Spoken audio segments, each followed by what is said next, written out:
Assalamualaikum warahmatullahi wabarakatuh. Halo anak-anak Umi semuanya, apa kabarnya hari ini? Semoga selalu sehat dan tetap semangat belajar dari rumah ya.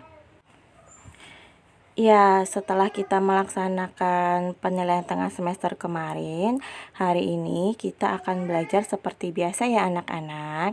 Hari ini kita akan belajar bahasa Indonesia dan memasuki tema 7 atau buku 2G, kebersamaan, subtema 1, kebersamaan di rumah.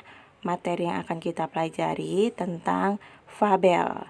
Oke, siap-siap ya untuk menyimak video yang akan Umi sampaikan. Dan jangan lupa berdoa terlebih dahulu sebelum belajar. Oke, yang pertama yaitu pengertian fabel. Fabel adalah cerita pendek yang menceritakan tentang hewan. Tokoh-tokoh yang ada di dalam fabel adalah berbagai jenis hewan. Cerita dalam fabel adalah cerita fiksi. Cerita fiksi artinya cerita yang dibuat berdasarkan hayalan pengarang. Nah, coba kita lihat contoh cuplikan fabel berikut. Nah, berikut adalah contoh dari fabel. Otto si unta terkulai lemas di tengah padang gurun. Padang gurun yang kering dan panas membuatnya kehausan. Terbanglah Rara si burung dara di atas Otto. Otto, ayo ikut aku. Aku tahu di mana tempat banyak air, ajak Rara. Terima kasih Rara, aku haus sekali. Sesampainya di sumber air, Otto menyimpan banyak air di tubuhnya. Sejak saat itu, Otto dapat bertahan selama beberapa hari tanpa minum air. Nah, berdasarkan cuplikan fabel di atas, kita dapat mengetahui bahwa tokoh dalam fabel tersebut adalah Otto si unta dan Rara si burung dara. Nah, di sini terlihat ya bahwa tokoh di dalam fabel itu berupa binatang ya anak ya. Nah, berikut adalah ciri-ciri dari fabel. Kita perhatikan bersama-sama ya. Yang pertama, menggunakan hewan sebagai tokoh cerita. Tadi pada fabel sebelumnya, Otto sebagai unta dan Rara sebagai burung dara. Kemudian yang kedua, tokoh hewan memiliki karakter dan sifat seperti manusia. Yang ketiga, memiliki alur cerita. Yang keempat, memiliki pesan-pesan kebaikan dalam ceritanya. Ya, oke anak-anak, diingat ciri-ciri fabel berikut ya. Selanjutnya yaitu peristiwa penting dalam fabel. Peristiwa penting dalam fabel yaitu peristiwa atau kejadian-kejadian yang dialami oleh tokoh secara berurutan.